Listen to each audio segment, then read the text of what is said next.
Kind of dark over there. What's going on, everybody? We are the Brownwater Bounder Podcast Show, and we are here for the third leg of the Pro Talk series at the Biloxi Boat Show.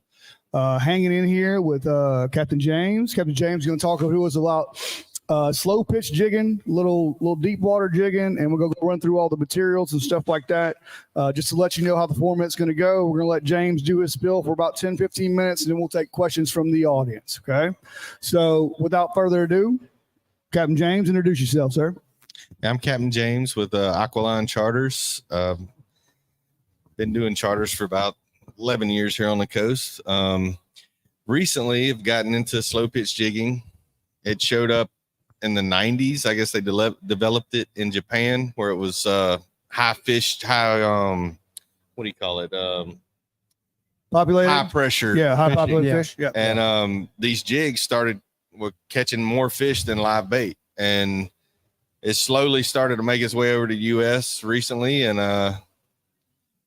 is it working? I guess. Yeah, it's gotta be working. Is it working? So it's becoming hot, is what you're telling me, right? It's catching everything. I mean, people ask, well, what do you catch with this jig? What do you catch? Anything. I mean, you put it in front of them, they eat it. I don't even know how else to describe it.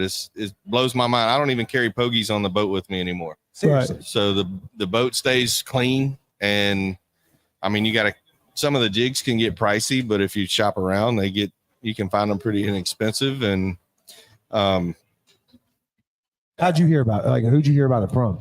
So my buddy Bobby Charles. Bobby, yeah. He told me all about it, and I was skeptical at first. And he brought this little toothpick of a rod on the boat, and I made a comment to Joe when you walked by with it. I'm like, that rod don't fit that reel. Yeah, I'm like, this looks a little mismatched here, and I'm sure we can get into that in a little bit. But so Bobby told you about it. And, he told me about it. They had done a lot of it in Navarre off the kayaks, and because he did a lot of kayak fishing, and I said, all right, well, I mean, bring it on the boat. We'll give it a shot. And he was catching more than we were with the live bait and the pogies. And really, to hear a charter guy say you're not bringing pogies on the boat, that's saying something to me. Wait, I just leave them at the house. And leave that stink at the house, huh? And it doesn't get all over the boat. I mean, worst case, you're going to hook one into the bolster pads on your boat. But other than that, they don't, no mess. Well, explain to us, because everybody around here, I guess, is used to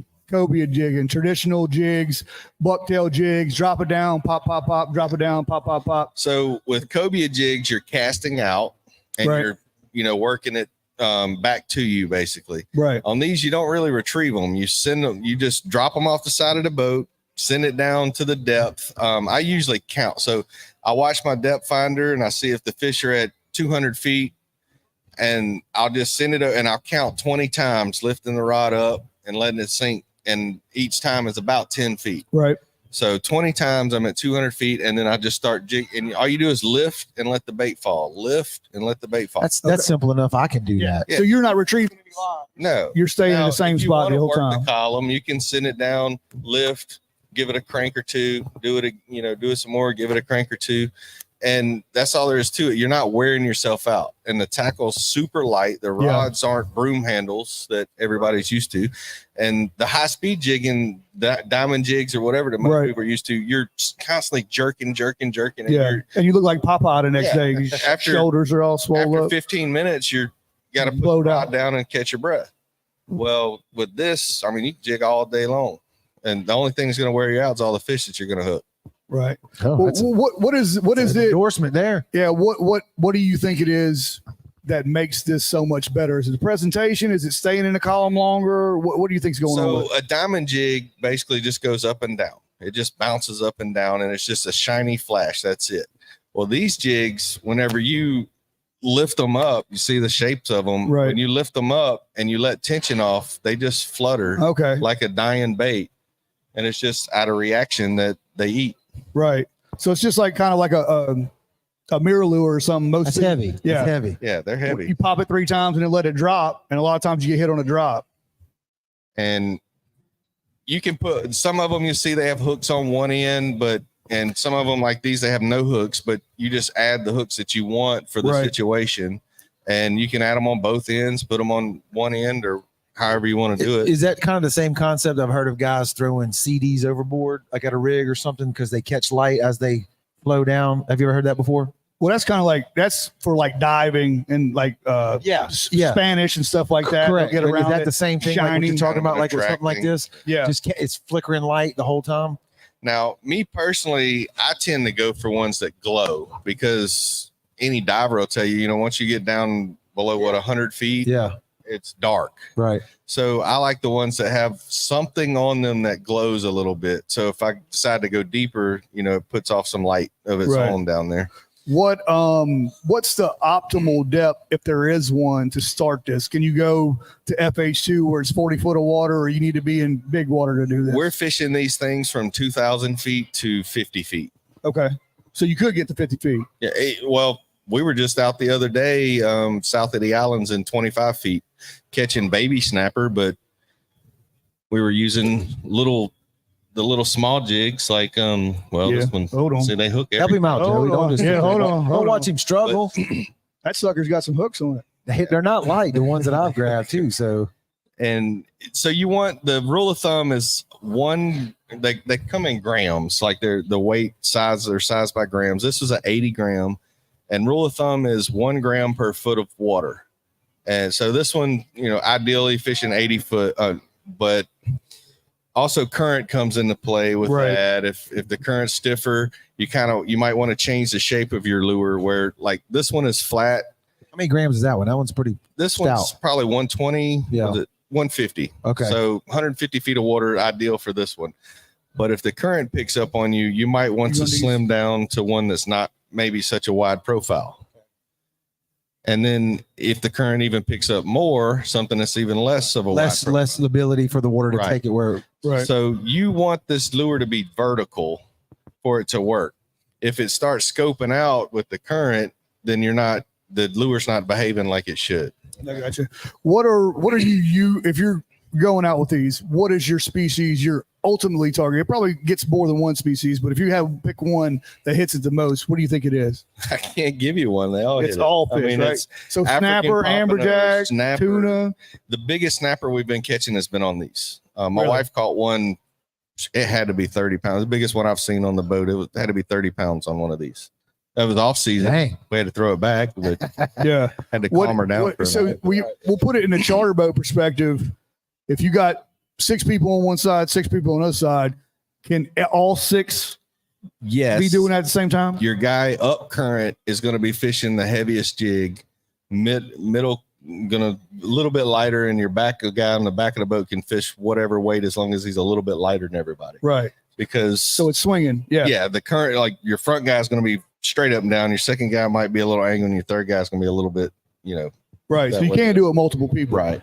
So another big thing is the gear. This is not typical offshore gear. Usually you see gigantic reels, gigantic rods, still got the braid. All that's the same. But talk to us about the evolution of these jigging rods. All right. So these rods are solid. They're not hollow like most fishing rods are. And they're super flexible. I mean, you can see the rod tip just bends with nothing, but the rod's purpose is to make that jig look alive. It's not about fighting the fish. The rod, you don't even fight the fish with the rod. You have the reels are just winches. Right. So when you you're dancing the jig, and when you hook a fish, you basically point it at the fish and you crank with the reel and bring them up to the surface. Really? You lock it all the way down. Well, you don't lock it. I mean, drag still got to operate for a big fish, but you can't control the fish with the rod like you would with trout. Okay. Right. With trout, you kind of can steer the fish around. We don't really do that. And offshore, you don't have to. Correct. So you just point the rod at the fish and you just winch him to the surface. You just keep cranking until he's up. And the bigger the reels, basically over for line capacity. Yeah, that's what I was about to ask. So all of these will do the same job. It's just this will get down further than that one. Yes. And I mean, some of them have a little more drag force than others, but typically like the traditional slow pitch jiggers, they're using light line, 20 pound, 30 pound line. And that's because the current causes your line to scope out more if you have a heavier line.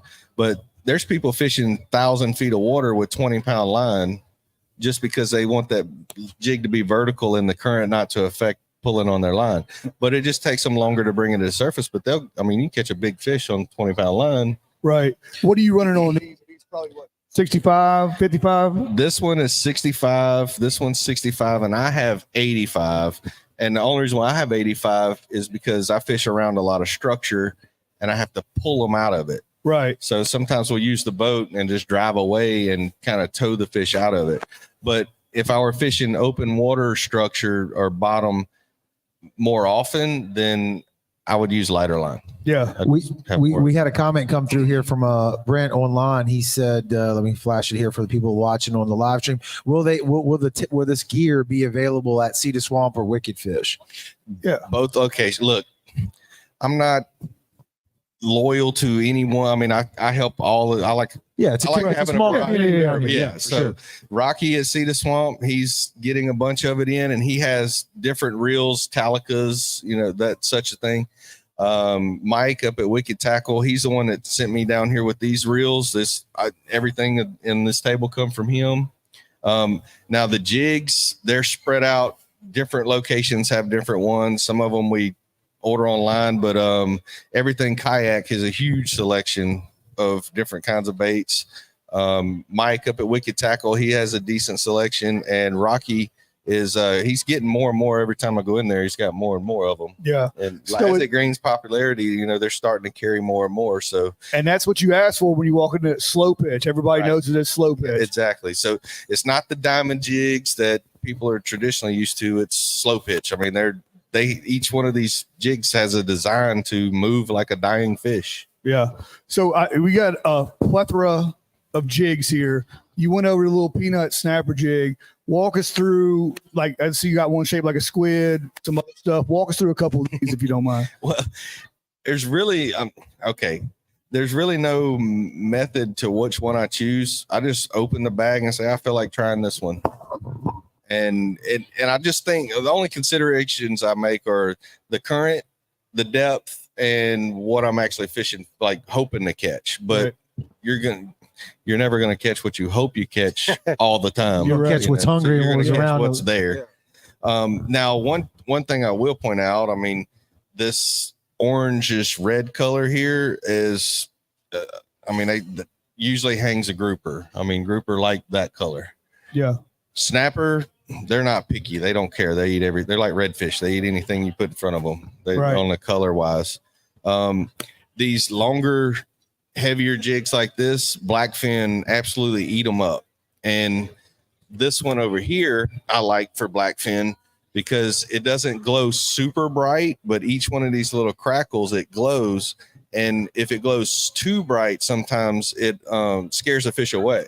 Right. Because they're probably not used to that much. Yeah. They know it's not right. As you if you're fishing at night, you charge them up against the light, you throw them overboard. And if yours glows too much, you won't hook up right away, but give it some time and the glow will start wearing off and then you'll hook up. Where this one, you throw it down about the time it gets to the depth, they're biting it immediately. Right. So really the color and the shape is just depending on the tide, pretty much, where it's going, how you want it to sit in the water column. Yeah. How much drag do you want it to have? Right. Yeah. So, and just an example, the first time that I gave these a real test and all we took was jigs, we went out tuna fishing and we were past the shelf. I believe it was somewhere between Horn Mountain and Ram Powell. And we caught 55 blackfin, all in the 20 to 25 pound range, and 6 yellowfin. One of the yellowfin was 80 pounds. The rest were like 30, I just caught what did you say between Horn Island and Ram Powell? Is that what you said? No, Horn Mountain. Okay, I thought you said, I'm like, yeah, you couldn't be more vague than that. Way to go. That's good. I like that. Yeah, somewhere in there. I don't know. Yeah. Somewhere east of Venice. Yeah. It was in the water somewhere and we caught it. But so we went through all that. We went through the jigs, went through the equipment. Run us down the techniques. Is there more than one technique, or do we cover what's going on there? So you just have to play with it. I really don't have a specific technique. For the blackfin, I'll look at my depth finder. Okay, they're at 250 feet. I'll do 25 little lifts, and then I lock my drag down, and sometimes I just sit there. I don't even move it. Right. And they'll just snatch it out of my hand. It's crazy. Sometimes you move it and they'll bite. Sometimes you hold it still and they'll bite. Could be the motion of the boat, kind of giving it a little, and the grouper, sometimes I'll get it down right to the bottom and then I'll reel it up a little bit and just kind of bounce it in that area. Yeah. Do you have any problems with the toothy creatures on these jigs? You do. Sharks love them. I mean, not much we can do about that. I mean, I'm guessing they ain't real cheap if I had to look at it. It varies. You have to shop around, but some of them are, I'd say if you find one for $8, buy whatever you think you can afford of them. They're usually in the $15 range. This one here retails for like $50. Ooh. Yeah. That's a tough one to lose, right? As soon as I throw that thing over, a black tip's going to snatch it and be gone with it. Don't use that in the black tip area. Go out the deeper water and hopefully you shoot. Right. So when you're dropping them down, if you kind of thumb the spool a little bit, the lure will stay vertical and it'll shoot down. Like you can get it down there quick. Get it down quick and you get it past the toothy critters. Yeah. Past your barracuda and your sharks. But if you just let it free fall, it's going to do its thing where it's kind of flopping around. And it's screaming at them to come over here and take it. So if there's shark, like the sharks are moving in on you, then either move or change your technique or something. Yeah. Or they actually make hooks that have wire built into the strings, inside the strings, right. Or you can get some solid wire and rig them up like for kingfish. When we catch kingfish on these, I mean, it's ridiculous, huge kingfish out on the lumps with them. And you just put 2 or 3 foot piece of wire on them and throw them out and you won't lose them. So I guess they're all slip rings, right? Most of them are slip rings. They're split rings. Yeah. So most of them have a combination of a split ring and a solid ring.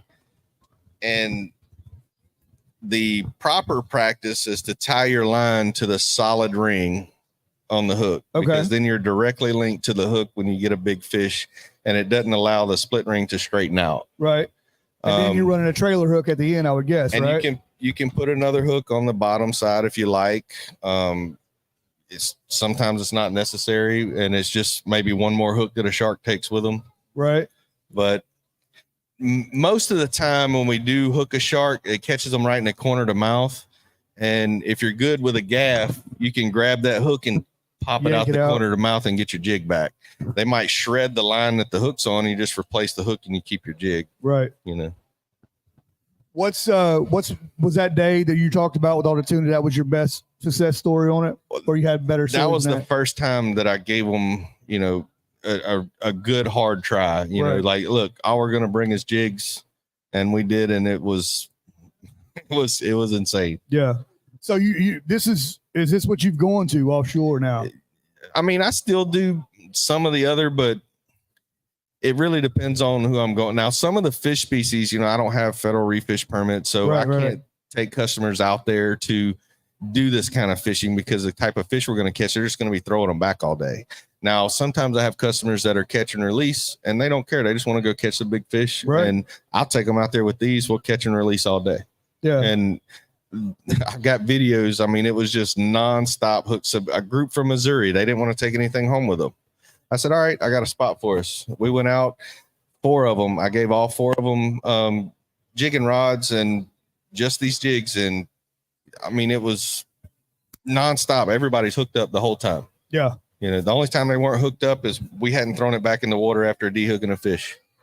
So if you're new to this game, where do I go to find this knowledge? Where do I go to find what works better with the techniques? Is there YouTube videos? What's there's a lot of information that's coming about. Like I said, this started in Japan and it slowly made its way over here. But Florida, I mean, the guys in Florida, this kind of fishing is perfect for that area. It's because they're clear water. They 50 feet of water right off the beach, and you really need a little bit of water column to fish these things. 20, you probably do it in 20 feet, I'd imagine, but you want a little bit of water column for the jigs to do their thing. Some guys at Everything Kayak could tell you about that because they fish in the bar beach a lot. and out of the kayaks and jigging. But a lot of the information's coming out of Florida because they just have. We don't get a lot of. We're learning still, but it takes so far for us to go, and there's weather's a factor, so we don't get to do it as much as we want to. In Florida, they can go, oh, I'm going to test this new thing, and they can just run right off the beach and test it. Us, we're having to. Yeah, we got to go 90 You got to earn it. Yeah, we got to earn it miles, and we just bring everything that we can think of, and then try a bunch of random stuff while we're out there. Yeah. Are you putting this on your website and offering this as like a service to your? Is that just another weapon in your? It's just one more. So I just have to have the right customers to be able to do something like this as a charter. Now, friends and family, whenever we go and do a private trip, absolutely, this is what we're doing. Right. Now, on the charter side, like I said, it just has to be the right customer to do it. So I don't put it on my website as. Now later, get some permits and definitely it'll be on there, and it'll be a little upcharge because of the price of the jig. You start losing them $50 jigs. Yeah, they can add up. Burn a trip real quick. I mean, most of the time it's like, all right, I've lost 3 jigs in a row. We're probably gonna move. Let's try something different. Y'all ever caught catfish before? That's where we're going now. Yeah. So, all right. Well, we pretty much touched across the board on that. Anything else you want to add on that, James? No, I mean, as far as the gear goes, it's expensive. I mean, this setup right here is about $1,200. Yes. Woo. This one here is about $900, and this one's about $700. But they last forever. I mean, this one's got 3 years of hard charter fishing on it, and it still looks like brand new as far as I mean. I don't scrub my reel. I'll give it a little wipe down before I brought it to the show, but other than that, nothing special, and they just last. Right. The quality reels, you pay a lot for them, but in the long run, I mean, it's going to last you for as long as you take decent care of it and don't drop it overboard. Only thing you probably got to replace is your braid every couple of years. Roll it out, put it back on there. On here, that's part of the cost is Jerry Brown braid. This is like $200 worth of braid on here, right? And you can add to it. If you spend a little bit more, you get the spliceable hollow core, and you can pull off the first few feet and cut it, and then once it gets down enough, just splice it back together, and it's like one brand new line, and you reel it, add to it. So. Sweet. Well, if there's nothing else, we're going to open up to the audience. If you got any questions, anybody, go ahead, buddy.